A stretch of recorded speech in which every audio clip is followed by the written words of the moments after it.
आपल्या सर्वांचे लाडके आमदार आदरणीय रोहितदादा पवार, आपल्या सर्वांच्या लाडक्या आमदार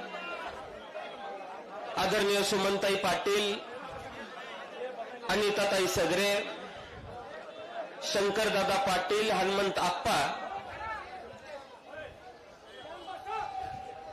तासगाव राष्ट्रवादी काँग्रेस पक्ष शरदचंद्र पवार पक्षाचे तालुकाध्यक्ष, कवटे मंकाळच्या आपल्या पक्षाचे तालुकाध्यक्ष, राज्य स्तरावरती आपल्या पक्षाचे काम करणारे पदाधिकारी, आपल्याला पाठिंबा देण्यासाठी आलेले आरपीआय खरात गटाचे आदरणीय खरात साहेब, व्यासपीठावरील सर्वांचीच परवानगी घेत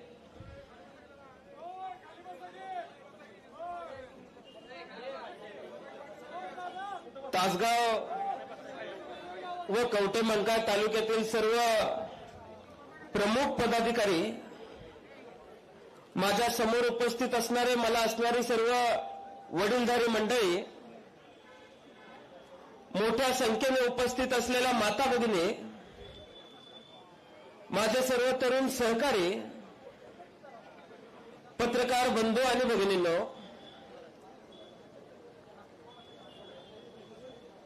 आज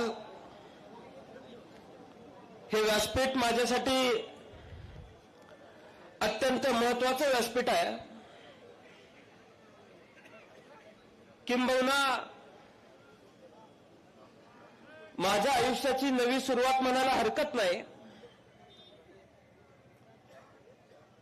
माझ्या आयुष्यातल्या पहिल्यांदाच या व्यासपीठावरून या मातीचे सुपुत्र क्रांतिसिंह नाना पाटील, नागनाथ अण्णा नायकवडी, जीडी बापू लाड, तासगाव तालुक्याचे सुपुत्र विस पागे, आदरणीय वसंतदादा, राजाराम बापू, विठ्ठल दाजी, स्वर्गीय शेंडगे बापू, स्वर्गीय नानासाहेब सगरे, स्वर्गीय अण्णा सगरे, स्वर्गीय हाके बापू, स्वर्गीय पंडितराव काका जाधव, स्वर्गीय लक्ष्मीबाई शंकरराव घोरपडे ताई,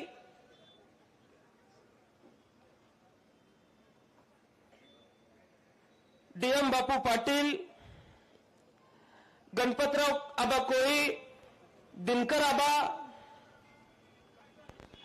ज्यांच्या कष्टाने आणि ज्यांच्या रक्तघामातून हा तासगाव कवटे मंकाळ मतदारसंघ घडला, अशा सर्व मान्यवरांना मी आज या ठिकाणी विनम्र अभिवादन करतो. आबांचं नाव या यादीमध्ये घ्यायचं धाडस माझं झालं नाही, कारण आबा गेलेत, असा आबा गेल्यानंतर तुमच्या सर्वांच्या मध्ये राहून मला कधी वाटलं नाही. आणि ते गेले जरी असले तरी तुमच्यातल्या प्रत्येकाने मुलगा म्हणून माझ्यावर प्रेम केलेलं आहे, त्यामुळे आबांची कमी मला कधी जाणवली नाही.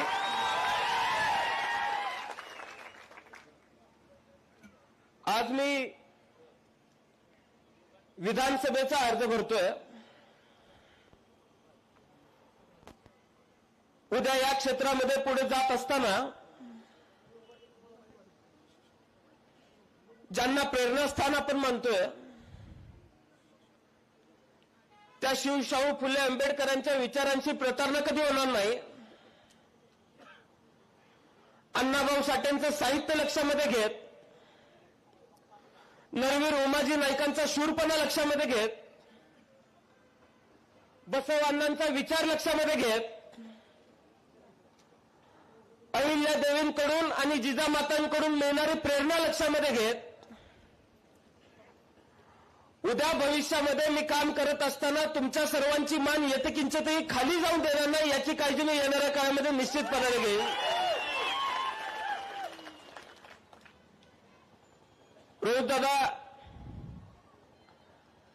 आपल्या नेतृत्वामध्ये संबंध महाराष्ट्रामध्ये जाण्याची संधी मिळाली, वेगवेगळ्या घटकांसमोर बोलण्याची संधी मिळाली. अनेक निवडणुकांमध्ये स्टार प्रचारक म्हणून पक्षाने माझी निवड केली. मी तिथे जाऊन सभा घेतल्या. मागच्या लोकसभेला अनेक उमेदवारांसाठी मी सभा घेतल्या. पण स्वतः उभारल्यावर भाषण काय करायचं असते किंवा लोकांना काय संबोधित करायचं असतं याची कल्पनाच मला नव्हती. परवा रात्री सहज बसल्यावर पहिलं 25 पूर्ण झाले तर मोजलं आणि आपण आपला अर्ज भरायचा आहे हे मनामध्ये सुद्धा नव्हतं. इथल्या सर्व लोकांनी आजपर्यंत आशीर्वाद दिलेला आहे, ताकद दिलेली आहे, काही नसताना काम करण्याची संधी दिलेली आहे, विश्वास ठेवलेला आहे. आज या सर्व लोकांच्या प्रती मी कृतज्ञता व्यक्त करतो. मी सुरुवातीला गेल्या 9 वर्षांमध्ये हाल अपेष्ट सोसून ज्या कार्यकर्त्यांनी आम्हाला न सोडण्याची भूमिका घेतली त्या सर्व कार्यकर्त्यांच्या प्रती सर्वप्रथम मी माझी कृतज्ञता व्यक्त करतो. कृतज्ञतेचा भाव वडिलांनी शिकवलाय, कुटुंबाने ते संस्कार केलेले आहेत. 1990 साली जी लोक आमच्यासाठी राबली त्या लोकांना आज अखेर आम्ही लक्षामध्ये घेत राजकारण करतोय. त्या लोकांचा विसर कधी पडला नाही पाहिजे याची शिकवण आम्हाला घरामध्ये दिली जाते. गेल्या 9 वर्षामध्ये माझ्या ज्या सर्व तरुण सहकाऱ्यांनी जीवापाड माझ्यावरती प्रेम केलं त्या तरुण सहकाऱ्यांच्या प्रती सुद्धा मी आज कृतज्ञता व्यक्त करतोय. सबंध तालुक्यामध्ये कुठेही गेलं तरी माझ्या आईला मला चुलीपर्यंत घेऊन जाणाऱ्या माता भगिनी या मतदारसंघामध्ये राहतात.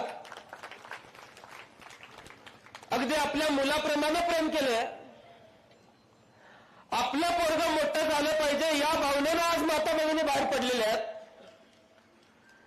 त्या सर्व माता भगिनींच्या प्रती मी आज सर्वप्रथम कृतज्ञता व्यक्त करतो. या सगळ्यानंतर खऱ्या अर्थाने आईच्या बाबतीत बोलताना सुद्धा मला मनापासून आज भारावून येतंय. मी आल्यापासून बघतोय किंबहुना पदयात्रेत चालताना सुद्धा ती स्मिता दिदीच्या मुलाचा हात सोडायलाच तयार नव्हती, नातवाचा हातच घेऊन चालली होती. मी तिला भाषणाला उठताना सांगितलं माझ्या सगळ्या जबाबदाऱ्या संपलेत, एवढं न बोलता बाकी काय बोलायचं ते बोल. मी तुम्हाला आज सांगतो उद्याच्या काळामध्ये सुद्धा या मतदारसंघातल्या माता भगिनींच्या संरक्षणासाठी आमदार सुमनताई उभ्या असतील हा शब्द मी सुद्धा आज या ठिकाणी आपल्याला सर्वांना देतोय. कारण गेल्या 9 वर्षामध्ये काय सोसलेला आहे आणि त्यापेक्षा पुढे जाऊन अनेकांनी तिच्या बाबतीत ती किती करू शकते, काय करू शकते या बाबतीत शंका व्यक्त केल्या. पण त्या सगळ्यांच्या शंकांचं निरसन करण्याचं काम तिनं केलं. जे लोक टीका करत होते की बाईने घर सांभाळावं, मतदारसंघ सांभाळता येणार नाही, त्या सर्व स्वतःला पुरुष म्हणणाऱ्या मर्दांना लाजवेल असं काम तिने गेल्या 9 वर्षात करून दाखवलं. मी स्वतःला पुरुष म्हणणारा मुद्दामच म्हणेन, कारण बाजार समितीची निवडणूक आबा गेल्यानंतर झाली. आमदार सुमनताई, मी, स्मिता दिदी, सुरेश भाऊ आम्ही एका पागा गल्लीतल्या हॉलमध्ये आम्हाला बंद केलं गेलं, बाहेरनं दगडं टाकण्यात आली. कुठलं पुरुषत्व त्या पागा गल्लीत त्यांना सिद्ध करायचं होतं हे मला माहित नाही, पण ते सुद्धा सोसलं. त्याच्यानंतर संबंध राज्यामध्ये फिरत असताना मतदारसंघामध्ये काही कमी नाही पडलं पाहिजे या भावनेनं तिनं काम केलं. प्रसंगी जिथं कार्यकर्त्यांवरती अन्याय होतोय असं वाटतंय तिथं कार्यकर्त्यांच्या मागे खंबीरपणे उभा राहण्याची तिची भाषा असायची. मला आठवतंय येरळेच्या पात्रामध्ये पाणी येत नाही म्हणून अनेक लोक सुमनताईंकडे आली, आंदोलन करण्याची भूमिका घेतली. आमच्या निमणीचे मस्के बापू होते, अनेक लोक त्या भागातली होती. काहीतरी करावं लागतं म्हणून त्यांनी सांगितलं. काय तिच्या डोक्यात आलं माहित नाही. तिने पहिली भूमिका घेतली की मी पात्रामध्ये येऊन आमरण उपोषण करणार आहे. संध्याकाळी अधिकाऱ्यांना तिथे यावं लागलं. दुसऱ्या दिवशी पाणी सुटलं. रोहित दादा, मला त्या नदी पात्राच्या कडेची गावातली माणसं आजही म्हणतायत की सुमनताई उपोषणातनं उठल्यापासून आज अखेर नदीचं पाणी आटलेलं नाही. लोकांसाठी काम केलं पाहिजे. मतदारसंघातले सगळे घटक लक्षात घेत त्यांच्यासाठी घाम गायला पाहिजे. ही भूमिका आणि हा विचार जेवढा वडिलांपासून मिळाला त्याच्यापेक्षा तो जास्त विचार माझ्या आईकडून मिळाला, म्हणून मला माझ्या आईचा अभिमान आहे. आबा व्यासपीठावरून अनेक वेळेला म्हणायचे की प्रसंगाला सामोरं जात असताना माझ्या आजीनं जे सोसलं हे सांगत असताना माझी आई वाघीण आहे असं आबा छाती टोकून सांगायचे. आज ती संधी गेल्या 9 वर्षातल्या तुझ्या कार्यामुळे मला मिळाली आणि माझी आई सुद्धा वाघीण आहे हे सांगायची संधी मला तुझ्या कार्यातून मिळालेली आहे. मी आज आईच्या प्रती सुद्धा कृतज्ञता व्यक्त करतो. गेल्या 9 वर्षामध्ये आबांच्या माध्यमातून काय काम झालं 2014 पूर्वी या बाबतीत मी फार बोलणार नाही. त्या बाबतीत आतापर्यंत आपण सर्वांनी माहिती घेतली. पण 2014 नंतर आम्ही सर्वांनी एक गोष्ट ठरवली होती की जे जे आबांचं स्वप्न अपूर्ण राहिलंय ते स्वप्न पूर्ण करण्याच्या दृष्टीने आपण कामाला लागायचं आहे. आबांनी या मतदारसंघामध्ये अनेक सिंचन योजना आणल्या. जो भाग दुष्काळी ओळखला जायचा त्या भागामध्ये चांगलं पाणी द्यायचा प्रयत्न आबांच्या माध्यमातून झाला. पण आमचा मागे राहिला तो हक्काचा भाग राहिला. सावळज पूर्व भाग हक्काचा मागे राहिला. आम्ही प्रयत्न केले की इथं टेंबू योजनेचं पाणी आलं पाहिजे. सातत्याने 2014 ते 2019 मध्ये प्रयत्न करत असताना रोहित दादा आम्हाला एक अनुभव आला. जयंत पाटील साहेबांच्या नेतृत्वामध्ये आम्ही एक शिष्टमंडळ माजी जलसंपदा मंत्र्यांकडे घेऊन गेलो. माझ्या सावळज भागातले शेतकरी सुद्धा तिथे उपस्थित होते. त्यांनी सांगितलं की आम्हाला आमच्या हक्काचं पाणी मिळालं पाहिजे. आमच्या बागा वाळायला लागलेल्या आहेत. तर उद्धटपणे त्या मंत्र्यांनी उत्तर दिलं की जमत नसतील तर बागा काढून टाका. आणि तिथून ती बैठक उठवण्याचं काम त्या मंत्र्यांनी केलं. आज आपल्या समोर ज्या पक्षातून उमेदवार उभारणार आहेत त्याच पक्षाचे घटक पक्षाचे मंत्री आज तिथं सुद्धा कार्य करतायत. मी या मतदारसंघातल्या सर्वसामान्य शेतकऱ्यांच्या वतीनं समोरच्या पक्षाला सांगू इच्छितो की ज्यांनी आम्हाला आमच्या बागा काढायचा सल्ला दिला त्यांना या मतदारसंघातून काढून टाकल्याशिवाय आम्ही सुद्धा स्वस्थ बसणार नाही हे सांगण्याची भूमिका आपण सर्वांनी घेतली पाहिजे. टेंबू योजना पूर्ण झाली पाहिजे यासाठी महाविकास आघाडीचं सरकार आल्यानंतर आम्ही प्रयत्न केला. लवादाचे प्रश्न होते. महाराष्ट्र कर्नाटक सरकारचा वाद मिटवायचा होता. आदरणीय जयंत पाटील साहेबांच्या नेतृत्वामध्ये ते पार पाडलं. पण त्याच्यानंतर महाविकास आघाडीचं सरकार सुद्धा पाडलं गेलं.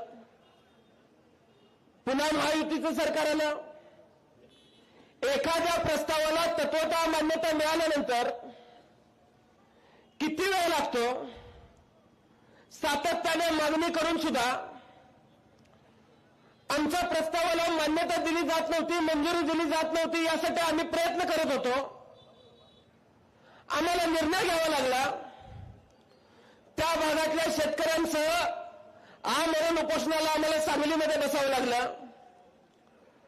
2 दिवसाच्या उपोषणानंतर आदरणीय पवार साहेबांनी मध्यस्थी केली.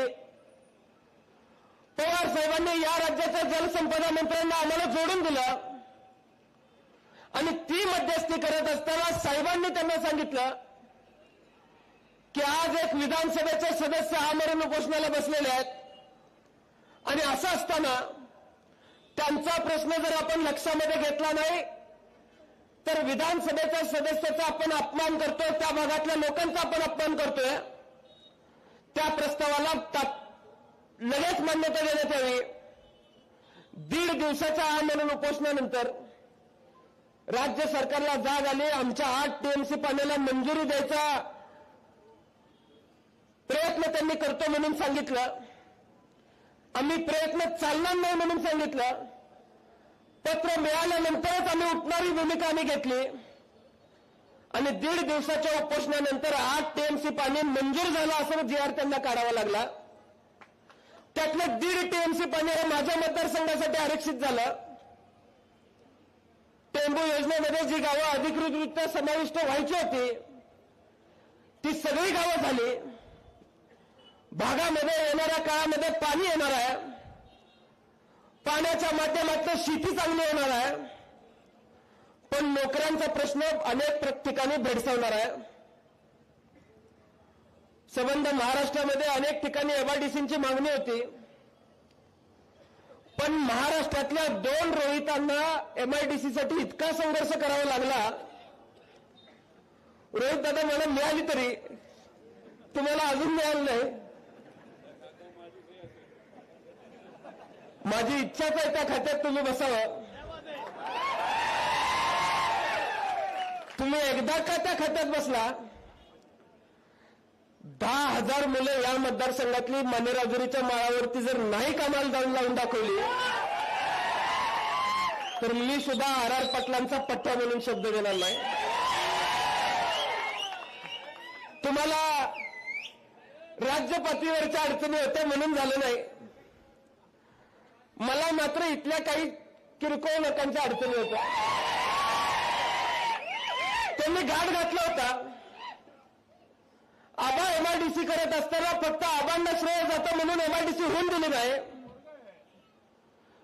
पण त्याचं श्रेय फक्त आबांना जात नव्हतं. या मतदारसंघातल्या हजारो तरुणांचे हात बेकार ठेवण्याचं काम तुमच्या माध्यमातून झालेलं आहे आणि त्याचं पान फेडल्याशिवाय इथली तरुण पिढी येणाऱ्या काळामध्ये गप बसणार नाही हे मला तुम्हाला सांगायचं आहे. आज हे सांगतायत, वेगवेगळ्या ठिकाणी उभारतायत. मला असं कळालं की पुणे, मुंबई, दिल्ली अशा 3 ठिकाणाच्या पीआर टीम तासगाव सारख्या ठिकाणी आणलेल्या आहेत. माझी तासगाव कवठे मंकाळ मधल्या मतदारसंघातल्या गावगाड्यातली पोरं त्या पीआर टीमला भास आहेत. गेल्या 9 वर्षात या मतदारसंघात आम्ही काम केलेलं आहे.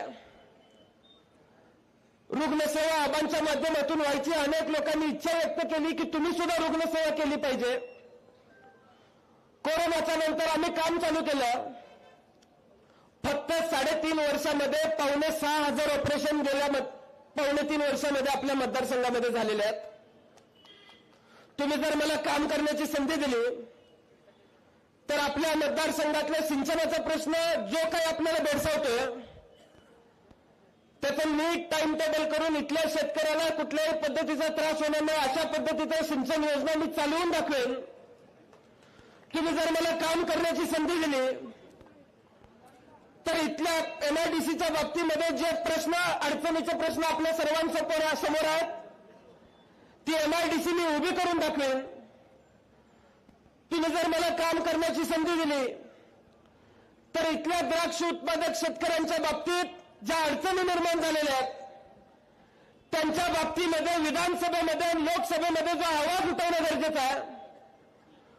लोकसभेमध्ये आवाज उठवणारा माणूस तुम्ही निर्माण करून दिलेला आहे.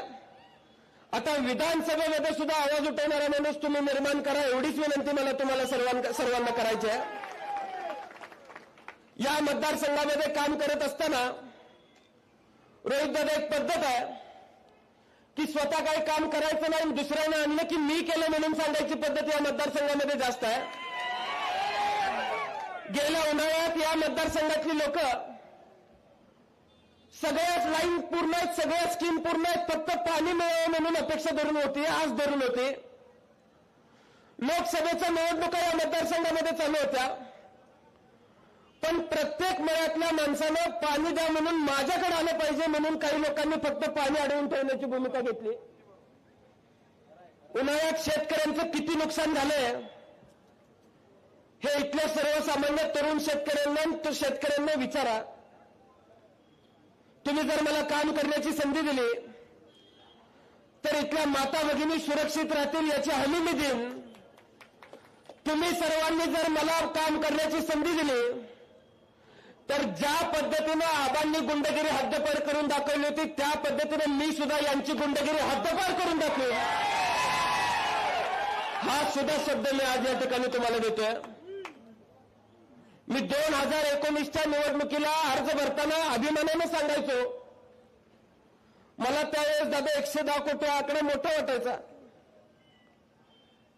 की विरोधी पक्षात असताना सुद्धा 110 कोटी रुपये सुमनताईंनी आणले असं मी भाषणात ओरडून सांगायचो. महाविकास आघाडी सरकारच्या काळात 1.5 वर्ष कोरोना, 1 वर्ष काम करायची संधी मिळाली आणि त्याच्यानंतर महायुतीचं सरकार आलं.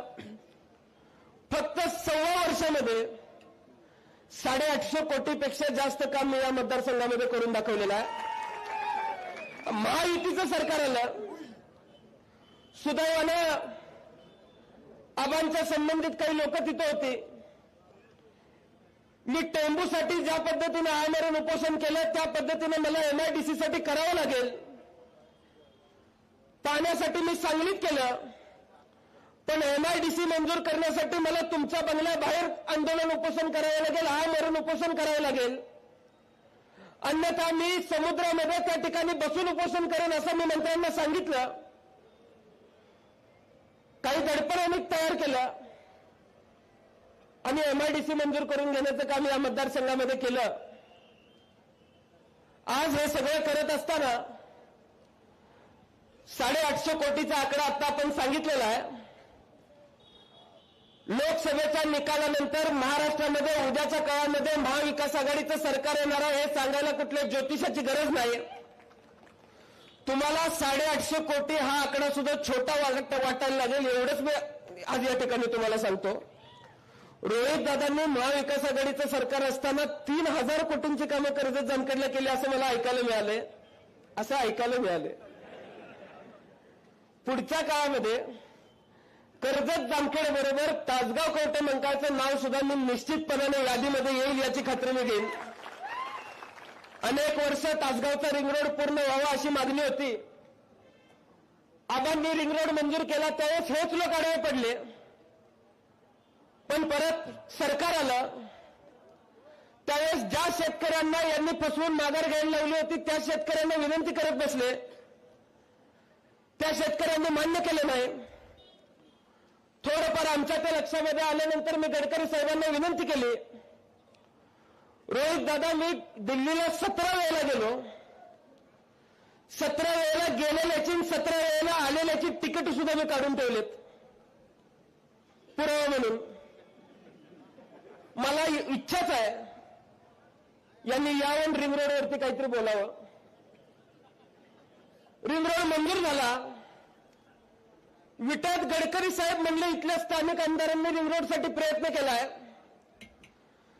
तर या मातब्बरांनी गडकरी साहेबांना खोटं ठरवण्याचा प्रयत्न केला. ते म्हणले गडकरी साहेबांचं वय झालंय ते अनावधानानं बोलले. आता आमच्यासारख्याचा अपमान चालतो. तुम्ही तुमच्या गावगाड्यातल्या कार्यकर्त्याचा अपमान करताय. आम्ही 30-35 वर्ष बघत आलेलो आहे. केंद्रीय मंत्र्यांना सुद्धा ही माणसं सोडणार. दादा अनेक मुद्दे आहेत. तुम्ही जर मला काम करण्याची संधी दिली तर या मतदारसंघामधली 1 इंच जमीन अनधिकृतपणे कुणाच्या नावावर मी होऊन देणार नाही या पद्धतीचे शब्द सुद्धा मी आज या ठिकाणी देतो. सर्वसामान्य माणसाला त्रास देणारा अजून जन्माला यायचा आहे हे पुढच्या 5 वर्षाच्या कारकिर्दीत मी निश्चितपणाने दाखवून देईन. हा शब्द सुद्धा मी आज या ठिकाणी अर्ज भरताना देतोय. त्यामुळे गेल्या 5 वर्षामध्ये तुम्ही सर्वांनी आदरणीय ताईंच्या खांद्यावरती जबाबदारी टाकली. 850 पेक्षा कोटींपेक्षा जास्त काम या मतदारसंघामध्ये करत त्यांनी ती जबाबदारी यशस्वीपणे पार पाडली. आज काही पीआर टीमच्या माध्यमातून रोहित दादा हे सांगतायत की 30-35 वर्षामध्ये यांनी काय केलं हा सवाल ते करतात. ज्या गावामध्ये राहतात त्या गावाला पाण्याची वळचण सुद्धा आबांनी घातलेली आहे. रोज आंघोळ करताना यांनी एकदा आबांचं नाव घेतलं पाहिजे आणि मग मला विचारलं पाहिजे 30-35 वर्षामध्ये यांनी काय केलंय. ज्या ग्रामपंचायतीमधून यांच्या गावातून हे कारभार चालवतात त्या ग्रामपंचायतीला सुद्धा आबांचा फंड आहे. आपण 5 वर्ष आमदार असताना 10 वर्ष खासदार असताना मी खुल्या व्यासपीठावरती कधी यायला तयार आहे. तुम्ही तुमच्या 15 वर्षातली कामं सांगायची आणि मी माझ्या फक्त गेल्या 5 वर्षातली कामं सांगायची आणि मग 35 वर्षाचा हिशोब करायला मी व्यासपीठावर उभं राहायला तयार आहे. त्यामुळं माझी इथल्या मतदारसंघातल्या सर्वसामान्य माणसाला विनंती आहे की आपण सर्वांनी सत्सद विवेक बुद्धीने विचार करत येणाऱ्या काळामध्ये काम करण्याची आवश्यकता आहे. इथे उपस्थित असलेल्या सर्व कार्यकर्त्यांना मी विनंती करेन, तुमच्या आशीर्वादाच्या जोरावरती मी आज अर्ज भरलेला आहे. आपलं चिन्ह तुतारी वाजवणारा माणूस आहे. रोज दादा मला असं ऐकायला मिळालं की 30-35 वर्षामध्ये काय काम केलं हे विचारत असताना अशाही आमच्या चर्चा झाल्या की कुठलाच पक्ष तिकीट देत नाही म्हणल्यावर आपण घड्याळाकडे जाऊया. आबांच्यामुळे या मतदारसंघामध्ये घड्याळ रुजलंय, थोडीफार मतं त्यातली मिळतील म्हणून हे घड्याळ चिन्ह घेतलंय काल असं मला कळालं. ज्या बारामतीमध्ये घड्याळाचा जन्म झाला त्या बारामतीमध्ये लोकसभेला तुतारी वाजवणाऱ्या माणसाला 48,000चं मताधिक्य आहे. ज्या माणसाने घड्याळ बनवलं त्या माणसाने घड्याळाचे सेल काढून टाकलेले. तुम्ही त्या घड्याळाची काळजी अजिबात करू नका. आपण सर्वांनी एक गोष्ट लक्षामध्ये घेण्याची आवश्यकता आहे. आज आदरणीय पवार साहेबांना आपल्या सर्वांच्या ताकदीची गरज आहे. आज आदरणीय पवार साहेब महाराष्ट्राचा स्वाभिमान दिल्ली पुढे दाखवत आहेत. तो स्वाभिमान टिकवण्याचं काम तुम्ही सर्वांनी मत देऊन करायचं आहे. त्यामुळे पुढचे 20 दिवस घरामध्ये न बसता तुतारी वाजवणारा माणूस हा घराघरामध्ये पोहोचवण्याचं काम तुमच्या सर्वांच्या माध्यमातून झालं पाहिजे एवढीच विनंती मी आज या ठिकाणी करतो. आणि मला असंही कळालंय की 4 रोहित रावसाहेब पाटील शोधून ठेवलेत. त्यामुळे तुम्ही त्याची काळजी करू नका. तुतारी वाजवणारा माणूस आणि रोहित पाटील हा खमके आहेत, खंबीर आहेत. तुम्ही सगळ्यांनी आशीर्वाद दिला तर यांनी काही षडयंत्र केली, कुणी एकत्र आले तरी निश्चितपणाने फरक पडणार नाही. अशा पद्धतीच्या निवडणुका अनेक या तालुक्यामध्ये झालेल्या आहेत.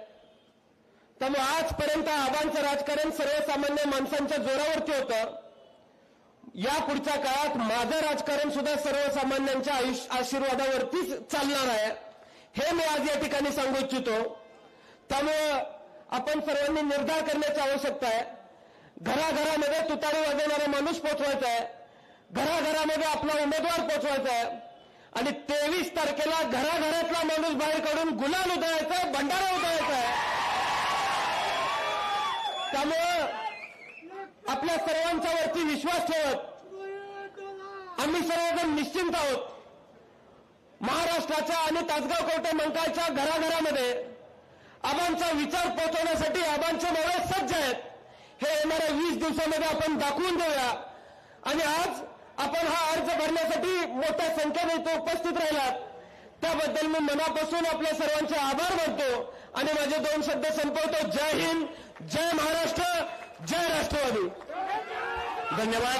आदरणीय सुमनताई 80,000 निवडून आल्या. रोहित दादा 1,00,000 मतानं निवडून येणार. एकदा जोरदार टाळी झाली पाहिजे आणि महाराष्ट्राचा हिटमॅन रोहित पवार बोलतात. एकदा जोरदार टाळी त्यांच्यासाठी.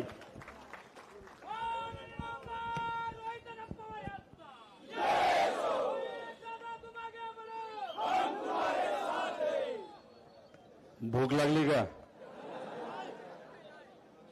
आता अन्नाची भूक नाही, आता मताधिक्याची भूक आपल्या सर्वांना लागली बाल, हे लक्षात ठेवा. इथं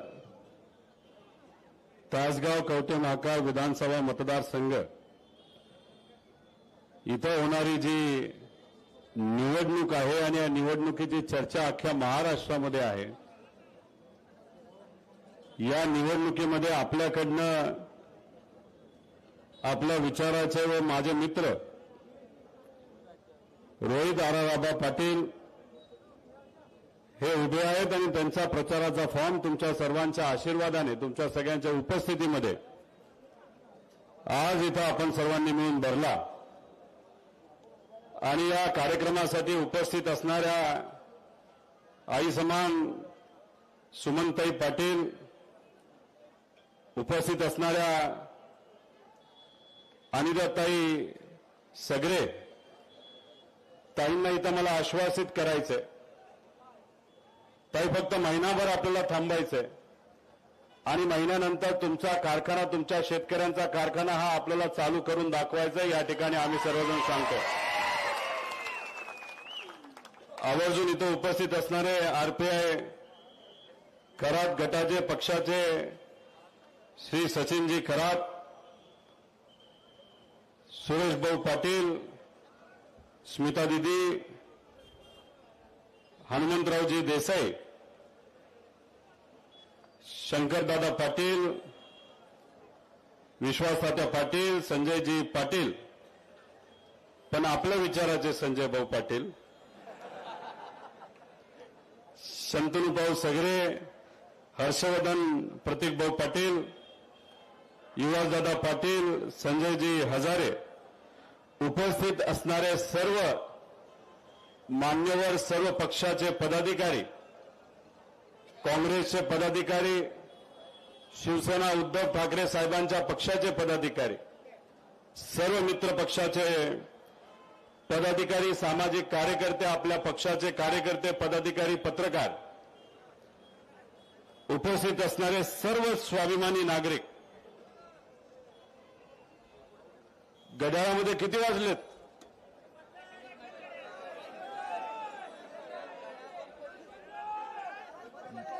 घड्याळामध्ये 12 वाजलेले. लोकसभेमध्ये सुद्धा आपण बघितलं आणि विधानसभेमध्ये सुद्धा आपल्याला हेच त्या ठिकाणी दाखवून द्यायचं आहे. आज सकाळी मी श्री क्षेत्र पंढरपूरला गेलो होतो. विठोबरायांचं दर्शन घेतलं आणि दर्शन घेतल्यानंतर श्री बिरोबा मंदिरामध्ये जाऊन नतमस्तक झालो. या दोन पवित्र ठिकाणी गेल्यानंतर जेव्हा मी इथं आलो, इथं तुमच्या सगळ्यांची गर्दी आणि उत्साह बघितल्यानंतर शपथ घेऊन सांगतो, रोहित आबा कम से कम 1 लाखांनी तुम्ही निवडून येणार आहे.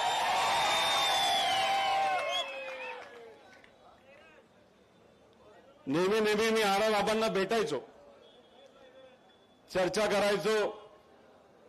जेव्हा केव्हा भेटायचो एखाद्या योजनेबद्दल ते मला सांगायचे, या मतदारसंघाबद्दल सांगायचे. पण तेव्हा जेव्हा ते बोलायचे त्यांच्या चेहऱ्याकडे जेव्हा मी बघायचो,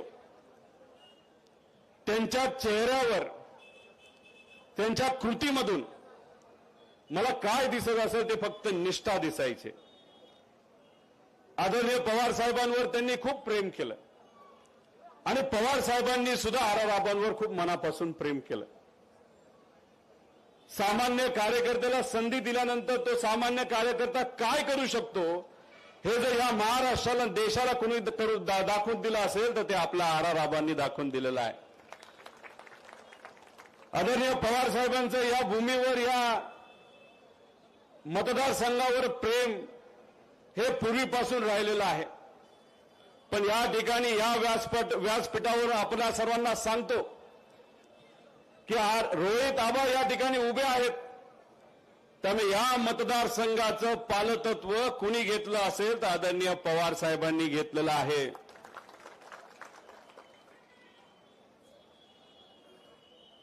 खरं तर आबांचं काम आपण जेव्हा बघतो, आठवतो, तेव्हा त्यांनी जे जे काय निर्णय या महाराष्ट्रामध्ये घेतले ते सर्व निर्णय जर आपण बघितले तर सामान्य लोकांच्या अवतीभोवती असणारे ते निर्णय आहेत.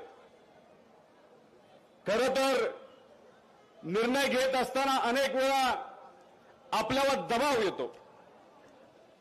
काही लोक आपल्याला भेटतात आणि म्हणतात, हा निर्णय तुम्ही घेऊ नका, आम्ही तुमच्या बरोबर राहणार नाही, नाही तर तुम्हाला आम्ही बघून घेऊ.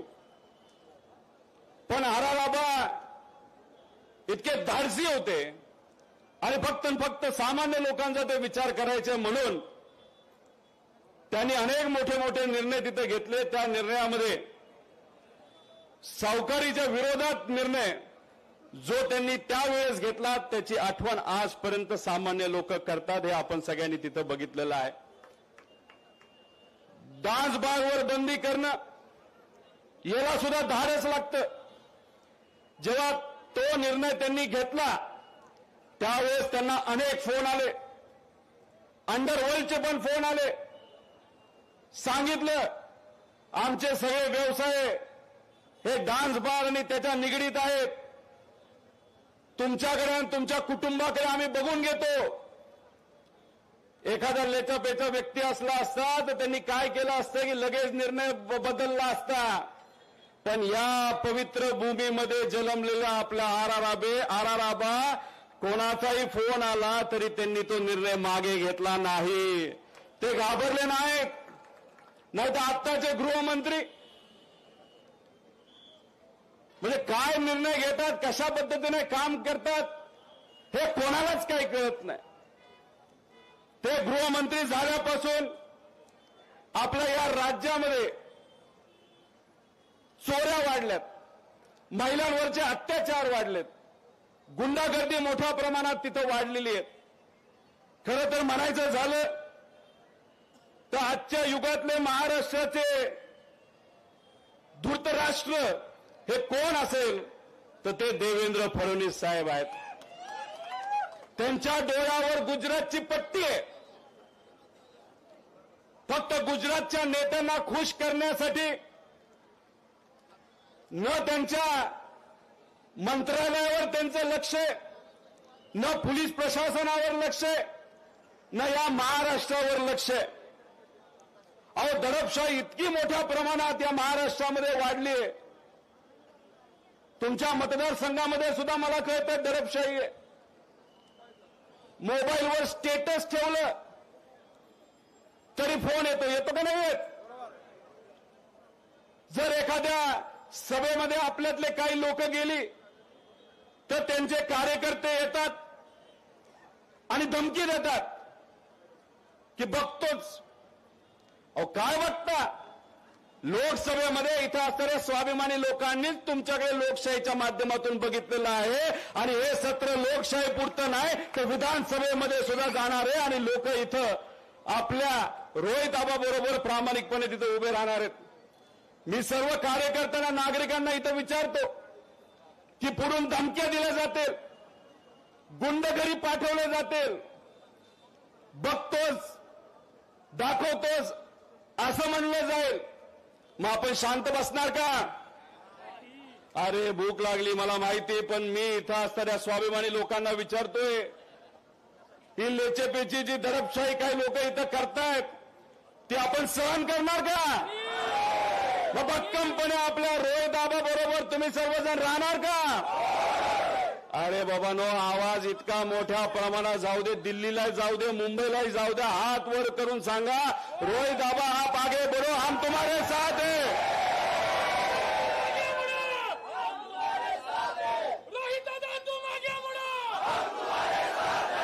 या मतदारसंघामध्ये फायदा आहे.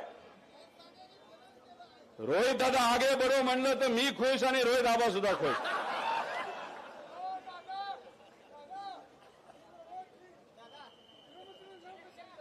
हा,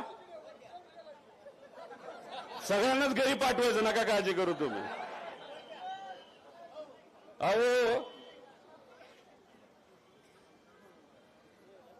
अहो मला सांगा, माझ्या बरोबर रोहित आबा हे 800 किलोमीटर चालले. 800 किलोमीटर युवा संघर्ष यात्रेमध्ये चालत असताना काय विषय घेतले होते? या परिसरातल्या आणि महाराष्ट्रातला द्राक्ष उत्पादक शेतकऱ्याचा विषय घेतला होता, कांदा उत्पादक शेतकऱ्याचा घेतला होता, दुधाचा प्रश्न, युवांचा नोकरीचा प्रश्न, विद्यार्थ्यांचा प्रश्न, स्पर्धा परीक्षेचे प्रश्न, महिला सुरक्षतेचा प्रश्न, असे अनेक आरक्षणाचे प्रश्न, असे अनेक प्रश्न घेऊन आम्ही 800 किलोमीटर तिथं चाललो.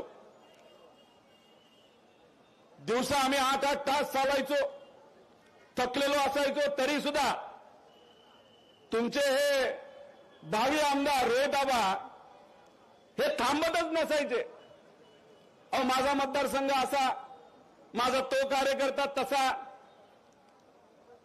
आबांचे जे आसपासचे त्या काळातले सर्व कार्यकर्ते जे वडीलधारी इथं बसलेले आहेत ते फार माझ्यावर प्रेम करतात. माझी आई गावागावामध्ये जाते, वाड्यां वस्त्यांवर जाते, गुडघे दुखतात, त्रास होतो. मी तिला सांगतो की घरी बस, पण माझी आई स्वाभिमानाने सांगते, अरे याच माणसाबरोबर म्हणजे ह्या सामान्य लोकांमुळे आपण निवडून आलोय. आपली जर खरी ओळख कोणामुळे असेल ती फक्त इथं असणाऱ्या स्वाभिमानी लोकांमुळे आहे. ह्या गोष्टी मी ऐकल्यात 32 दिवस. त्यामुळे मला जेव्हा कळालं की रोहित आबा आज फॉर्म भरणार आहेत, मीच त्यांना फोन केला, अहो मला बोलवणार आहात का नाही? आणि तुम्ही बोलवलं नसतं तरी हा तुमचा मोठा भाऊ 100% इथं येणार असं त्यांना तिथं सांगितलं होतं. एकदम कष्टाळू माणूस, एकदम प्रेमळ माणूस. प्रेम तर आहेच हो, कष्ट तर खूप करतो. पण अजून एक गोष्ट तुम्ही सगळ्यांनी समजून घ्या, अन्याय झाला ना तर हाच माणूस तुमच्या सर्वांच्या वतीने जो व्यक्ती अन्याय करेल ना त्याला अजिबात सोडणार नाही, एवढी धमक या कार्यकर्त्यामध्ये तिथे आहे. त्यामुळे या कार्यकर्त्याला आपल्या सर्वांना ताकद द्यायची. या राज्यातून हे महायुतीचं सरकार जाणार आहे हो, जाणार नाही, जाऊ द्या म्हणायचं, जाऊ द्या. जाऊ द्या म्हणजे काय? ज म्हणजे नुसत्या जाहिराती, शेतकऱ्याला मदत नाही करणार, आमच्या स्पर्धा परीक्षेच्या मुलामुलींना गरिबाच्या मदत नाही करणार. पण जाहिरातीसाठी गेल्या 10 दिवसामध्ये यांनी किती खर्च केले असतील तर 550 कोटी रुपये केले. ज झालं. उ म्हणजे काय? अहो, या सरकारने आपल्यावर म्हणजे या राज्यावर 60,000 कोटी रुपयाची उधारी केली. 60,000 कोटीची पैसा खाल्ला. पण या राज्यावर इतकी मोठी उधारी केली तर उद्या जाऊन खूप मोठा त्रास हा आपल्या सर्वांना सहन करावा लागणार आहे. पण मार्ग जर कोण काढू शकतं तर हे महायुतीतले लोक काढू शकत नाही, तर अनुभवी महाविकास आघाडीचे सर्व नेते आणि कार्यकर्तेच मार्ग काढू शकतात.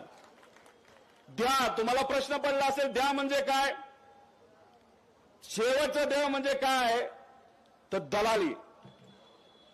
या सरकारने काय घेतली आहे तर फक्त दलाली घेतली. दलाली 70,000 कोटी रुपयाची दलाली घेतली. इथं असणाऱ्या शेतकऱ्याला दुधाला किती भाव मिळतो? 27-28. अहो 22 पर्यंत भाव गेला होता. अहो जे विकासासाठी गेलेत ना सत्तेमध्ये, आंबेगावमध्ये एक दुधाचा कारखाना आहे. शेतकऱ्याकडनं किती रुपयाला दूध घेतात? तर 27 रुपयाला. आणि राज्य सरकारला, या राज्य सरकारला कितीला दूध विकतात पर लिटर? 146 रुपये. अहो खरंच जर तुम्हाला विकास करायचा होता तर एखाद्या कंपनीला मदत करण्यापेक्षा आमच्या या शेतकऱ्याला जर तुम्ही मदत केली असती तर आम्ही मानलं असतं की तुम्ही या लोकांच्या विकासासाठी गेलाय.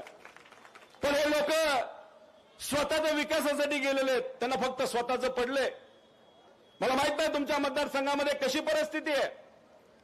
काही ठिकाणी मलिदा गँग आहे, काही ठिकाणी दडपशाही करणारी गँग आहे. पण मला असं कळालं की या तालुक्यामध्ये, या मतदारसंघामध्ये ताबा गँग सुद्धा आहे. आहे का ताबा गँग? ताबा कशाचा ताबा? जमिनीवर नुसता ताब्यावर ताबा, ताब्यावर ताबा. म्हणजे आमचा हा कार्यकर्ता MIDC व्हावी यासाठी शेतकऱ्यांची चर्चा करतो आमच्या शेतकऱ्याच्या मुलामुलींना हाताला काम मिळावं यासाठी हा कार्यकर्ता जाऊन शेतकऱ्याशी बोलतो. आपल्याला इथं MIDC आणायचे.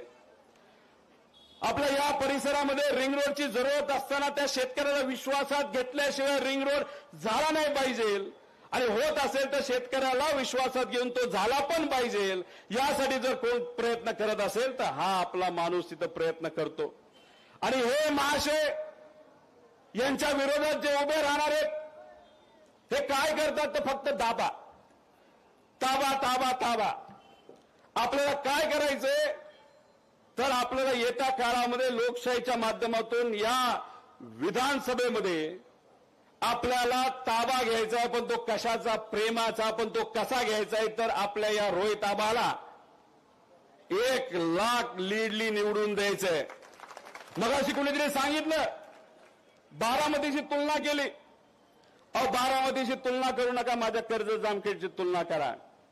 तिथे असणारे सुद्धा आमचे प्रामाणिक कार्यकर्ते आणि पदाधिकारी, तिथे असणारे स्वाभिमानी जनता या कार्यकर्त्याला गेल्या वेळेस जेवढी लीड दिली त्याच्यापेक्षा कितीतरी जास्त लीड या कार्यकर्त्याला तिथे असणारी लोक देणार आहे.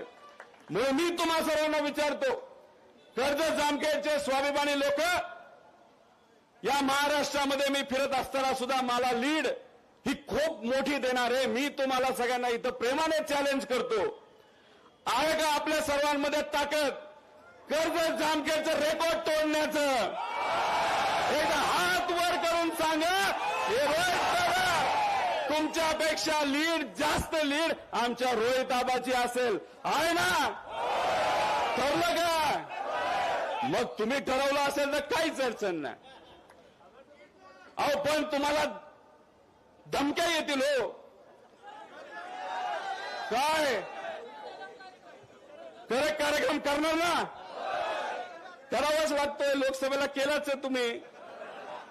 आणि या भागातली जनता, या जिल्ह्यातली जनता तशी हुशार आहे, त्याबद्दल मी काय वेगळं बोलणार नाही.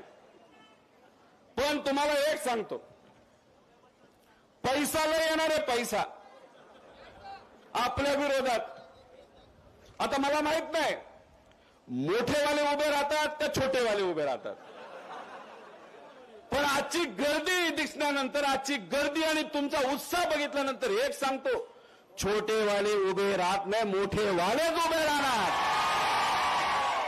मग त्या मोठ्यावाल्यांना आपल्याला काय करायचंय तर आपल्या आबाला मोठ्या मार्जिनने तिथं जिंकून द्यायचंय. ठरलं का नाही ठरलं?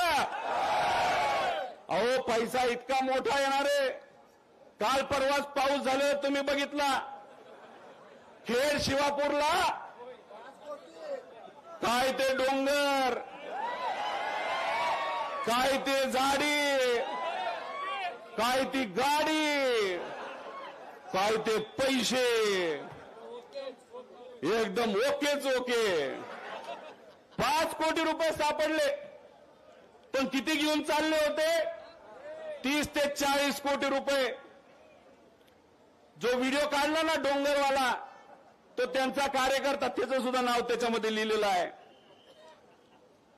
कालच जळगावमध्ये 1.5 का 2 कोटी रुपये तिथे सापडले.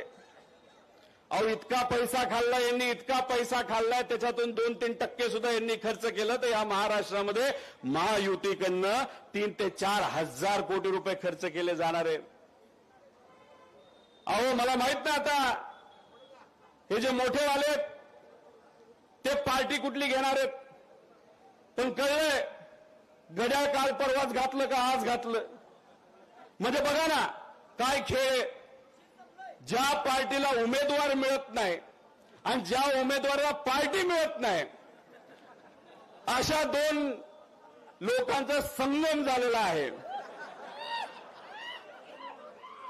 आमच्याकडे सुद्धा आले होते, आपल्या तुतारीकडे, आम्हाला संधी देता का?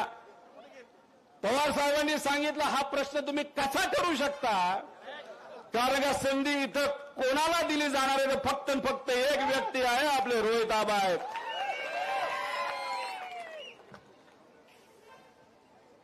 काही लोक त्यांना पैलवान म्हणतात. खरे पैलवान कोण आहेत माहिती का? इथं बसलेले आहेत बघा.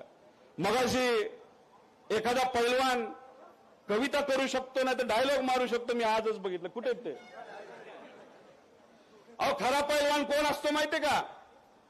ज्यांच्या मनगटात ताकद आहे पण हृदयात ज्यांच्या प्रेम आहे, ह्याला आपण खरा पैलवान तिथं म्हणतो. काहीतरी तुम्ही आंदोलन करत होता रोहिदाबा आणि ताई, एखाद्या कुठल्या तरी ऑफिसमध्ये तुम्हाला बंद केलं असं मला कळालं. अहो जी व्यक्ती लहान मुलाला आणि महिलेला एखाद्या ऑफिसमध्ये बंद करते आणि त्यांच्यावर दगडफेक करते, ह्याला पैलवान म्हणत नाही, ह्याला घाबरलेला गडी म्हणतात. हे तुम्ही सर्वांनी समजून घ्या. अहो ही नाही आमची शिकवण. सामान्य लोकांना त्रास देणं, मुलांना महिलांना खोलीमध्ये डांबून ठेवणं आणि दगड मारणं. अहो लोकशाहीच्या माध्यमातून तुम्ही बघा आता काय होतं विधानसभेला. आमच्या इथं बसणाऱ्या माता भगिनींना मला विचारायचंय की दडपशाही करणारे लोक, महिलांवर आणि लहान मुलांवर दगडफेक करणारे लोक हे म्हणतात की लोक आम्हाला मतदान करतील. अहो डिपॉझिट जप्त झालं पाहिजे त्यांचं, यासाठी आपल्या सगळ्यांना प्रयत्न करायचे का नाही? आमच्या माता भगिनींना मी विचारतो, करायचं का नाही करायचं? जर एवढ्या मोठ्या प्रमाणात तुम्ही सर्वजण जर इथं आपल्या या साध्या तुमच्यातल्या एका कार्यकर्त्याला पाठिंबा देत असेल तर आम्ही निश्चिंत राहिलं पाहिजे असं आम्हाला वाटतं. मध्ये आधी आम्ही रोहित आबांना प्रचारासाठी बाहेर घेऊन जाऊ का? घेऊन जाऊ का? जसं माझ्या मतदारसंघामध्ये तिथे असणारे कार्यकर्ते, पदाधिकारी, नागरिकांनी अख्खे इलेक्शन ताब्यात घेतली. माझ्या मतदारसंघामध्ये दिल्लीपासून मुंबईपर्यंत मोठे मोठे भाजपचे नेते मला अडचणी आणण्याचा प्रयत्न करत आहेत. अहो तुम्ही कितीही अडचणीत आणण्याचा प्रयत्न करावं, आम्ही विचारायला पक्के आहोत. आमच्या मतदारसंघातील लोक आमच्या बरोबर आहेत आणि ज्या लोकांनी आम्हाला लढायला शिकवलं ना, त्यांच्यासाठी आम्ही काय पण करायला तयार आहे, कोणाला पण आम्ही भिडायला तयार आहे. आम्ही कोणाला घाबरत नाही, खास करून दिल्लीवाला तर अजिबातच घाबरत नाही. ही आमची लहानपणीपासूनची शिकवण आहे. हो मगाशी कुणीतरी सांगितलं बारामतीचं प्रेम, आबांवर बारामतीचं प्रेम होतं. रोहित आबा तुमच्यावर बारामतीचं प्रेम आहे, पण एक गोष्ट इथं सांगतो, बारामतीपेक्षा जास्त कर्जत जामखेडकरांचं प्रेम आहे तुमच्यावर. आणि आपण एकत्रित काम करायचंय. तुमचा मतदारसंघ तुमच्या बरोबर आहे, हा कार्यकर्ता सुद्धा या रोहित आबा बरोबर आहे, माझा मतदारसंघ आणि अख्खा महाराष्ट्र या कार्यकर्त्या बरोबर आहे. फक्त हे इलेक्शन हे एकदम चुरशीचं झालं पाहिजे. आपण सर्वांनी स्टॅम्प पेपरवर लिहून दिलं पाहिजे की एक सुद्धा गाव, एक सुद्धा बूथ असं राहणार नाही जिथं आपल्या या कार्यकर्त्याला लीड पडली नाही.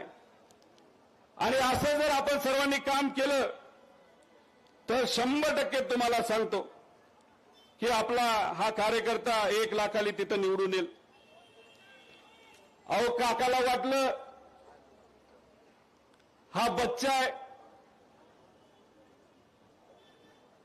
पण काकाचा अभ्यास जरा कच्चा आहे. अहो हा कोण असेल तर आबाचा छावा आहे आणि याला कमी समजून चालणार नाही. तुम्ही काही खेळावं, तुम्ही कोणाची नावं त्याच्यामध्ये टाका, किती सम नावं म्हणजे यांच्या नावाची नावं तुम्ही टाका, नाही तर काही खेळ खेळा, नाही तर कितीही पैसा वापरला तरी हा आमचा आबांचा छावा हा 100% मोठ्या लीडली निवडून आल्याशिवाय तिथं राहणार नाही. मी इथं असणाऱ्या सर्व कार्यकर्त्यांना एक आव्हान करतो, प्रामाणिकपणे आव्हान करतो, पण मनापासून मी जे काही आव्हान केलं नाही तर विनंती केली ती तुम्ही मानावी. मानणार का? मी इथं माझे मित्र रोहित आबांना विनंती करतो की इथं यावं. रोहित आबा 4 शब्द फक्त तुम्ही परत एकदा बोला, पण हे 4 शब्द ऐकत असताना कुणी सुद्धा डोळे उघडे ठेवायचे नाहीत. सगळ्यांनी शांतपणे कुठलीही घोषणा न करता रोहित आबा इथं बोलत असताना फक्त शांतपणे ते 4 शब्द ऐकून घ्या. ऐकणार का? मग त्यानंतर आपण थोडंसं त्यावर बोलूया. डोळे झाकायचे.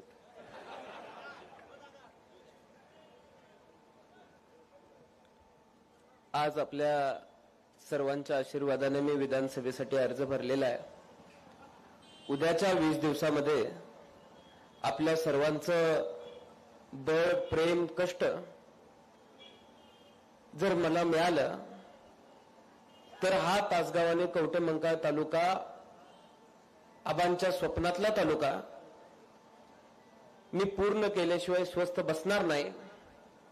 तुम्ही ज्या पद्धतीनं आबांवरती प्रेम केलं, ज्या पद्धतीनं सगळ्या कार्यकर्त्यांनी आपल्या घरातला मुलगा म्हणून प्रेम केलं, त्याच पद्धतीनं येणाऱ्या 20 दिवसात जर प्रेम केलं तर येणाऱ्या 5 वर्षामध्ये या तालुक्याचं नंदनवन केल्याशिवाय मी सुद्धा स्वस्थ बसणार नाही, एवढे शब्द मी तुम्हाला देतो.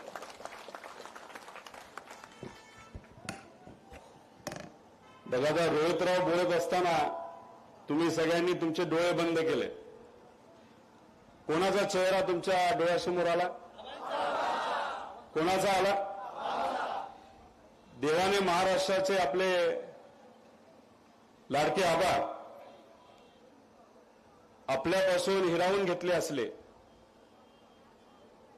तरी आपले आबा आपल्या बरोबर आहेत.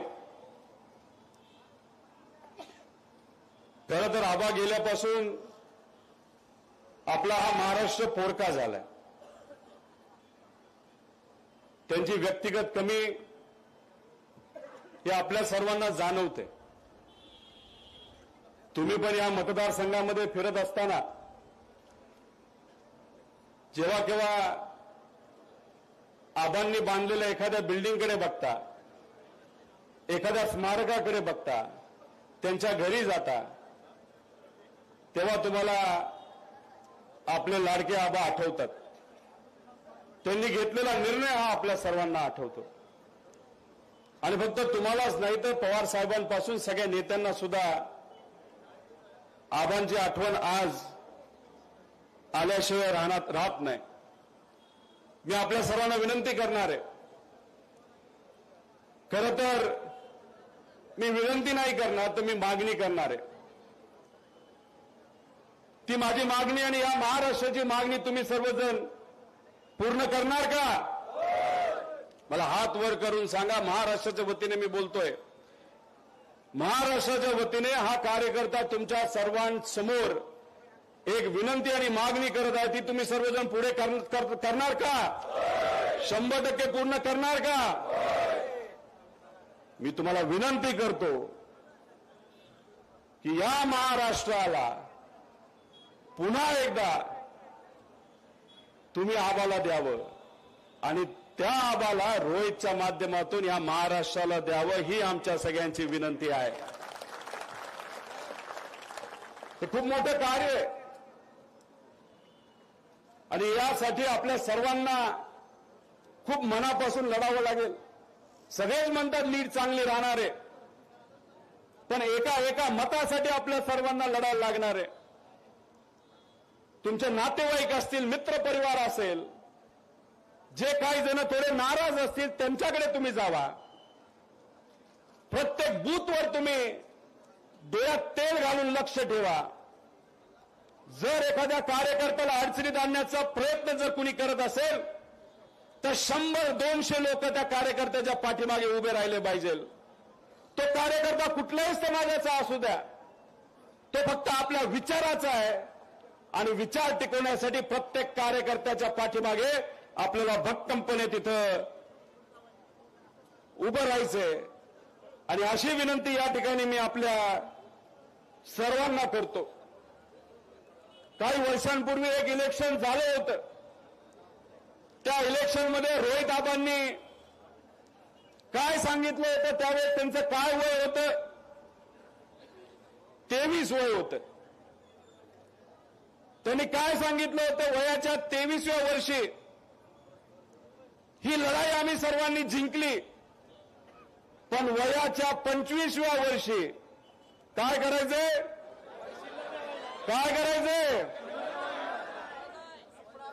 या आमदारकीची लढाई आपल्याला जिंकायची आहे आणि या दडपशाहीला या मतदारसंघातून आपल्याला कायमस्वरूपी त्या ठिकाणी हद्द पार करायचं. यासाठी या महाराष्ट्राला आतापर्यंत असणारा सगळ्यात तरुण आमदार जर कुठून जाणार असेल तर या पवित्र भूमीतून जाणार आहे. आणि त्यासाठी जर कोणी जबाबदार असेल तर ते तुम्ही सर्वजण असाल. खरं तर जेवढं या मतदारसंघामध्ये काम केले त्याची यादी वाचायला गेलं तर बराच काळ जाणार आहे. त्यामुळे कामावर मी काय बोलत नाही. द्राक्षासाठी हे कार्यकर्ते लढलेत, ताई लढलेत, सगळे लढलेत, अनेक मोठे मोठे निर्णय घेतात. विकासाचा मोठा निधी इथं आणला आहे. MIDC येत्या काळामध्ये येणार आहे. रोहित भाऊ काय काळजी करू नका, माझ्या मतदारसंघामध्ये सुद्धा येणार आहे आणि इथं सुद्धा 100% येणार आहे. आणि फक्त येणार नाही तर त्याच्यामध्ये कंपन्या सुद्धा येणार आहेत आणि इथं साऱ्या आमच्या मुला मुलींना तिथं हाताला काम मिळणार आहे. फक्त 1 महिना तुम्ही या कुटुंबासाठी द्या, 1 महिना ताईसाठी द्या, 1 महिना तुम्ही आबांसाठी द्या, 1 महिना आमच्या रोहित आबासाठी द्या. पुढचे अनेक वर्ष हे सर्वजण तुमच्या सर्वांसाठी काम करणार आहे. आणि हे काम करत असताना मी सुद्धा त्यांच्या खांद्याला खांदा लावून या परिसरामध्ये जर माझ्यासारख्याला काय करता आलं तर 100% त्या ठिकाणी मी करेल असा शब्द या ठिकाणी देतो. आणि एवढ्या मोठ्या संख्येने तुम्ही सर्वजण इथे आलात, एवढ्या ताकदीने या कार्यकर्त्याच्या पाठीमागे तुम्ही उभा राहिलात, त्यासाठी मी मनापासून आपल्या सर्वांचे आभार व्यक्त करतो आणि थांबतो. जय हिंद, जय महाराष्ट्र.